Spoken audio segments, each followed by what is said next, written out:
I own a business, I mind my business, and I'm gonna continue dragging Mia about her personal business. Hey everybody, welcome to my channel. I am Raphael, and I'm here to review Season 9, Episode 6 of The Real Housewives whose story on how they met their fiancé is not adding up of Potomac. So we start the episode off right where we left off with Stacey questioning Karen on how Mia thinks that Karen needs rehab. Damn, that's a heavy way to start this whole review. You know, what happened to customer service? What happened to hello? You know, like, let me start it again. How's everybody doing? You know, are you doing good? You're doing fine? Yeah, everything's good? You know, so we start off with that. So Karen, she defends herself, and she was just like, no, first of all, Stacey, let's get one thing very clear here. I'm a big advocate for people trying to get better for themselves, but I do not need any type of rehab myself, allegedly. But what we should talk about is how Mia used to be addicted to opioids, and that's why she had to open up the joint chiropractor. But Mia confirms that she was addicted to this, so at least she went to rehab to try to get help. So then we see Ashley, she's by the pool, she's on the phone with her two sons. She starts telling us about the difficulties about being a single mom.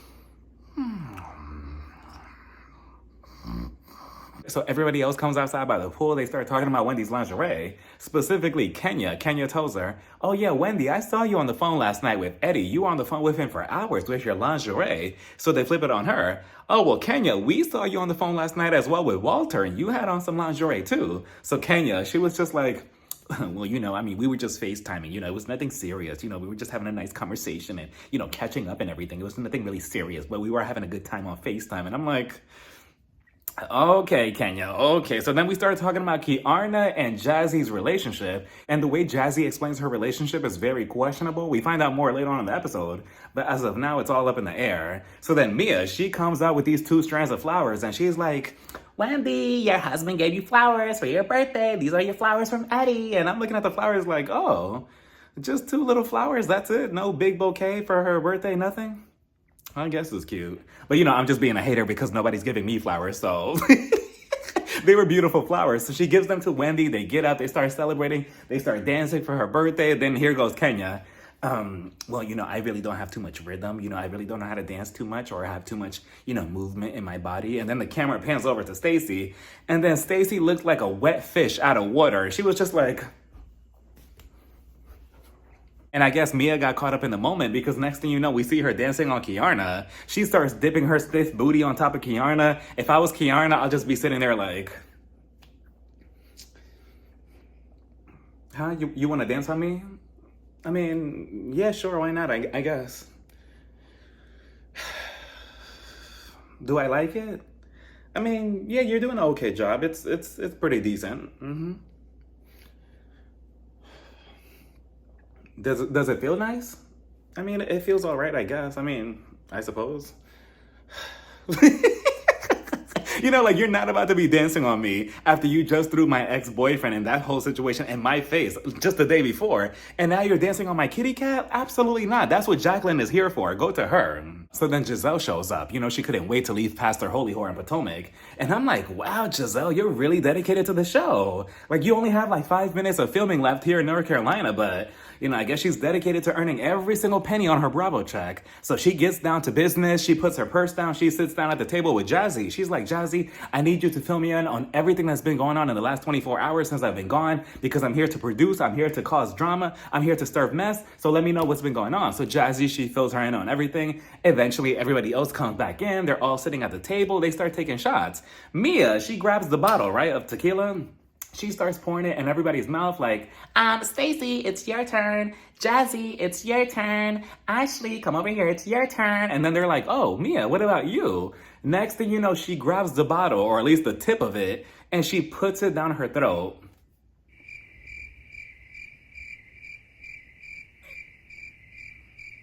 And I mean, I guess I'm supposed to be impressed by that, but to me, that was amateur work. You know, if I was there, I would have been like, Mia, give me that damn bottle. This is how it's done.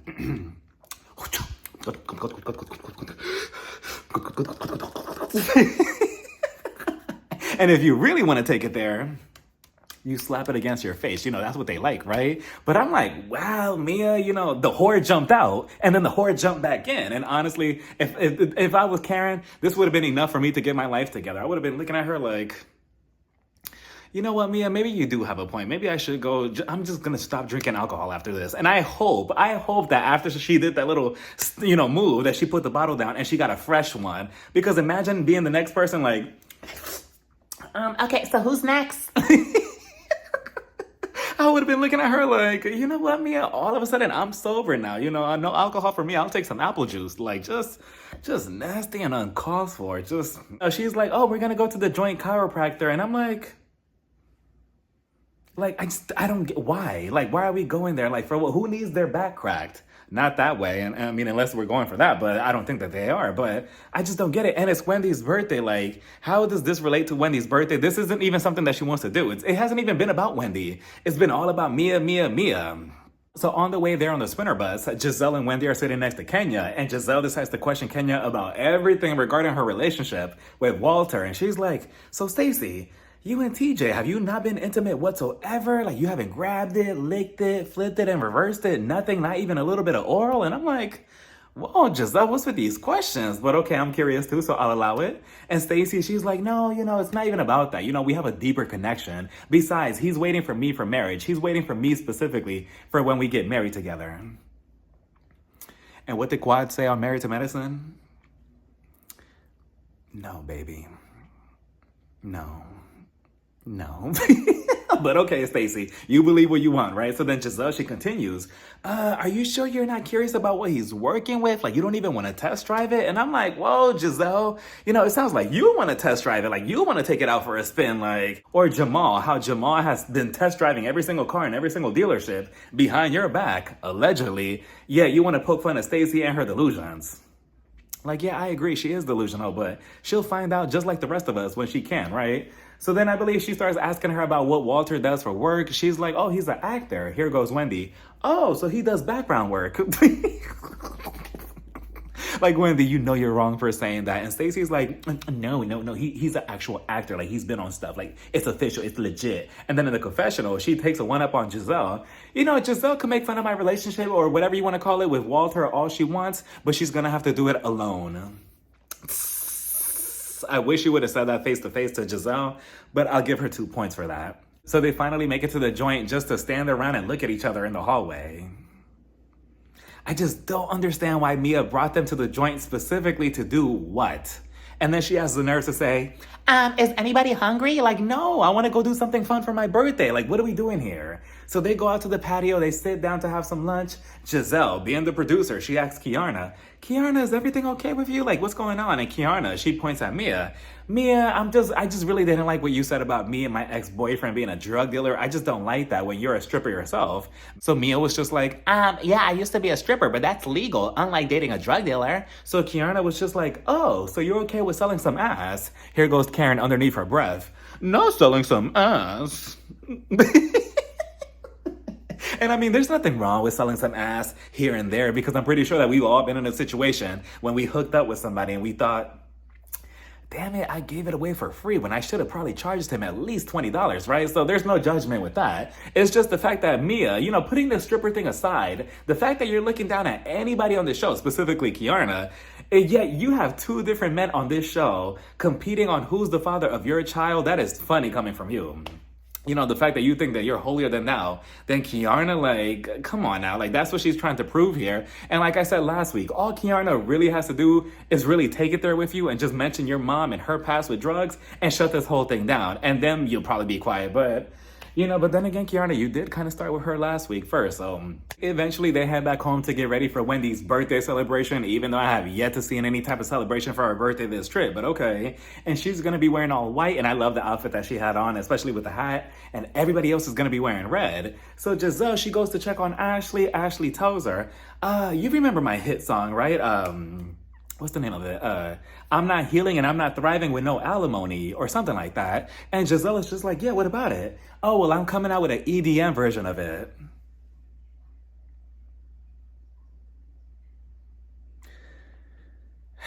And we all know that EDM to Ashley really stands for eventually divorcing Michael, which will probably never happen, but we could keep hope alive, right? And I'm like, really, Ashley? Like, you're really just scraping the bottom of the barrel with these storylines. Like, really? EDM music? Like, a whole new low. They get back on the van and they start playing Mary F and Unalive. And Wendy, she shocked me because she was just like, I think I would F Giselle. And I'm like, really, Wendy? Really? The person that tried to get you off the show, you rather F her? You have all these other bad bitches, but you rather go after Giselle? Like, I get it that you just made up with her like 2 seconds ago, but damn. And then Karen also shocked me because she was just like, I think that I will fuck the shit out of Mia. I'm like, really, Grandam? Like, she just said the other episode that you should be in rehab, but now you want to F her? Like, everybody's priority is just in the garbage, And then Stacy is so cute. She was just like, well, I really don't like the term fucking. I feel like that's a little bit too harsh. I prefer making love. Either way, TJ's not giving her either one, but okay. She was just like, I prefer making love. I think that sounds softer. Then we get to Jacqueline, and she was sitting on the edge of her seat just waiting for her turn, like, okay, I know they're about to pick on me. They're about to call my name. Let me practice my answers. I want to marry Mia. No, that sounds too desperate. I want to marry Mia. No. I mean, if I had to marry somebody, it would be Mia. Okay, that sounds perfect. Okay, so Jacqueline, it's your turn. Mia. Like, she couldn't wait to say her bestie's name. I'm like, Jacqueline, it's very concerning because out of nowhere, she lets the cat out the bag, no pun intended. And she was just like, well, I will marry Mia because I already fucked her. And I'm like, in the words of Phaedra Parks, I feel like both of them, both of them are, if you know what I'm saying, right? I'm like, Jackie, again, very unnecessary, very uncalled for. Like, I don't know, it's become an obsession here. Like, what's going on here? And she continues and she's like, well, I don't care if Mia hooks up with other women in the future because they're always gonna know that I'm the queen bee. Really, Jacqueline? Really? You think you got it like that? In the words of Nene Leakes, I know that dress doesn't have you feeling that shit. Let me go get my wine. Like, this is unbelievable. Like, she really thinks that she's the queen bee. Like, she's not the queen or the bee. Like, she's barely a friend on this show. And now she thinks that she could just get whenever she wants with her bestie. Like, this is unbelievable. Like, what kind of friendship is this? Like, just... But, if anything, props to Mia, because Mia has 3 people competing for her love on one show. She has Ink, she has Gordon, and now she has Jacqueline. And I won't be surprised if Jacqueline somehow proposes to her at the finale. That's how strong the obsession is with her. So they get to this restaurant, they start going around saying nice things about Wendy for her birthday, which I thought it was cute, until we got to Jacqueline, because she made it about herself, which I'm surprised she didn't make it about Mia somehow. She was just like, Wendy, when we first met, things were pretty rocky between us, but I'm glad to know that you know that I'm here to stay permanently.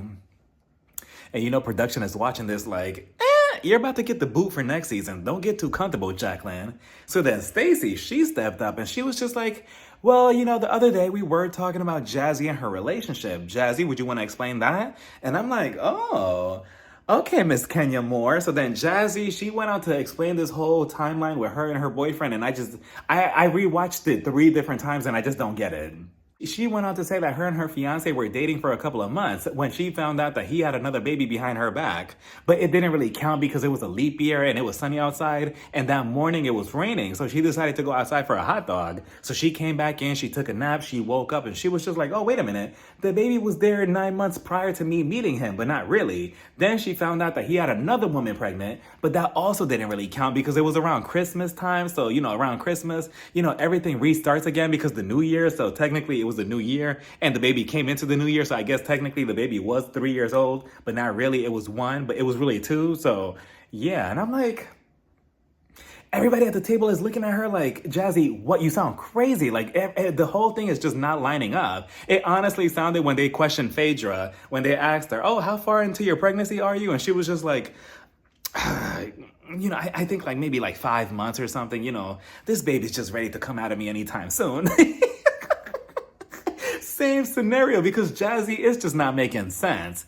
Either you were the side piece that upgraded to a fiance, or you were cheated on twice with 2 different women and you just decided to stay because he was an NFL player and he had money. Like, Because there's just no way that you were blindsided like this twice. And you just chose to stay, like, willingly, like...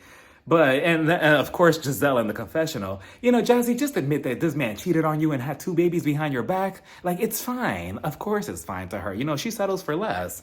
Mr. Pastor Holy Whore, let's not forget that, right? Kiana tries to relate, and she's like, I've been in the same situation with another NFL player. We were dating, and then he had 2 babies behind my back. They were twins. Mia, she's like, wait a minute, what's his name? Because I was in the same situation as well myself. Of course you have, Mia. Of course you have, right? So Kiana was just like, anyways, so yeah, Jassi, I was in the same situation. So then Mia continues, did he play for the Ravens?